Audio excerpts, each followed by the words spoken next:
নমস্কার, আমি তনুশ্রী। আপনারা কি কখনো পাকা কাঁঠালের পরোটা খেয়েছেন? যদি পাকা কাঁঠাল খেতে ভালো না লাগে, বানিয়ে নিন পাকা কাঁঠালের পরোটা। পাকা কাঁঠালের পরোটা খেতে অসম্ভব টেস্টি হয়, খুবই নরম ও তুলতুলে হয়, অসংখ্য লেয়ারযুক্ত হয়। দেখতে থাকুন আমি কিভাবে পরোটাটা বানাচ্ছি।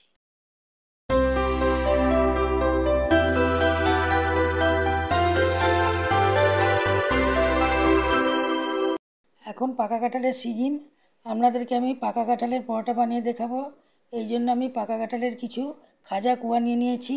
আপনারা গোলা কুয়াও নিতে পারেন।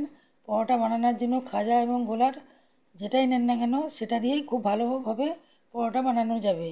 আমি এখানে বীজগুলোকে আলাদা করে দিচ্ছি। এইভাবে আমি বীজগুলোকে আলাদা করে কাঁঠালগুলোকে নিয়ে নেব। এইভাবে আমি কাঁঠালের বীজগুলোকে আলাদা করে দিয়েছি আর কাঁঠালগুলোকে নিয়ে একটা মিক্সিং জারের মধ্যে দিয়ে দিচ্ছি। দিয়ে এটাকে ঢাকা দিয়ে আমি পেস্ট করে নিচ্ছি। পেস্ট করা হয়ে গেছে, দেখুন খুব সুন্দর পেস্ট হয়েছে। এবার কিছুটা আমি আটা নিয়ে নিয়েছি। আমি আজকে আটা দিয়ে পরোটাটা বানাবো। পরিমাণ মতো নুন দিয়ে দিচ্ছি আর ময়ান দিয়ে দিচ্ছি সামান্য সাদা তেল দিয়ে এটাকে ভালো করে আমি মাখিয়ে নিচ্ছি। শুকনো উপকরণটাকে খুব ভালোভাবে আমি মাখিয়ে নিচ্ছি। দেখুন মাখানো হয়ে গেছে। এবার যে কাঁঠালটাকে আমি পেস্ট করে রেখেছিলাম সেটা আমি এখানে আটার সাথে দিয়ে মাখিয়ে নিচ্ছি। এখানে আমি একটু জল দেবো না, শুধু কাঁঠালের পেস্টটা দিয়েই এটাকে মাখিয়ে নেব। আবার একটু দিয়ে দিচ্ছি, দিয়ে এটাকে পুরো ভালোভাবে মাখিয়ে নিচ্ছি।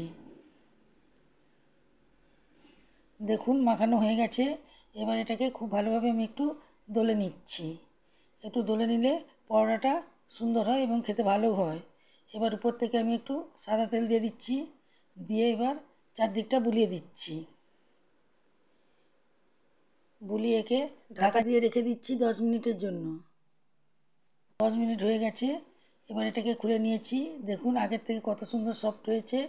আবার এটাকে একটু সামান্য দলে নিচ্ছি। এটাকে যত দলবো পরোটাটা তত সুন্দর ফুলবে এবং খেতে ভালো হবে। এবার আমি এটাকে লেচি কেটে নিচ্ছি। একটু বড় আকারেই লেচিগুলোকে কেটে নিচ্ছি। এইভাবে সব লেচিগুলোকে আমি কেটে নিয়েছি।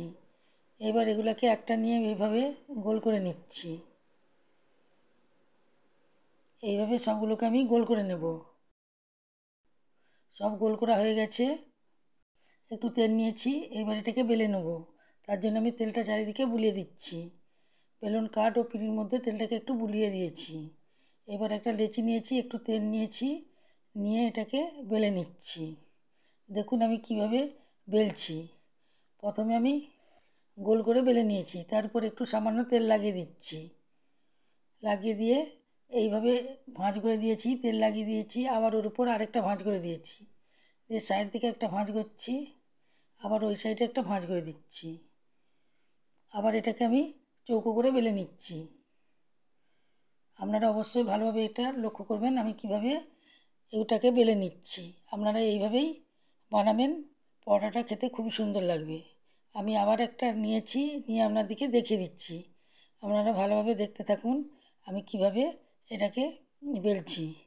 এবার তেল লাগিয়ে দিচ্ছি পুরোটা, দিয়ে এই সাইড থেকে একটা ভাঁজ করছি, দিয়ে তেল লাগাচ্ছি, আবার ওই সাইড থেকে ভাঁজ করে তেল লাগিয়ে, মানে প্রত্যেকটা ভাঁজে ভাঁজে একটু করে তেল লাগাতে হবে।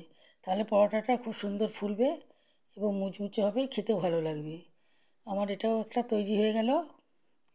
এবার আগে থেকে তাওয়া বসিয়ে দিয়েছিলাম, তার মধ্যে আমি পরোটাটা দিয়ে দিয়েছি, দিয়ে এবার উল্টে পাল্টে একটু সেঁকে নিচ্ছি। নিয়ে এবার তেল দিয়ে দিচ্ছি, দিয়ে একটু সামান্য চাপ দিলেই পরোটাটা খুব সুন্দর ফুলবে। দেখছেন কত সুন্দর পরোটাটা ফুলছে, খুব সুন্দরভাবে পরোটাটা ফুলছে এবং সব লেয়ারগুলো একটা একটা করে খুলে যাবে। পরোটাটা ভাজা হয়ে গেছে, এবার আমি তুলে রাখছি। আমি আরেকটা পরোটা দিয়ে দিচ্ছি, দিয়ে এইভাবেই প্রথমে আমি সেঁকে নিচ্ছি। সেঁকা হয়ে গেছে, এবার আমি খুন্তিতে করে চারদিকে তেল দিয়ে দিচ্ছি, দিয়ে এটাকে সামান্য চাপ দিলেই সুন্দরভাবে ফুলে যাবে।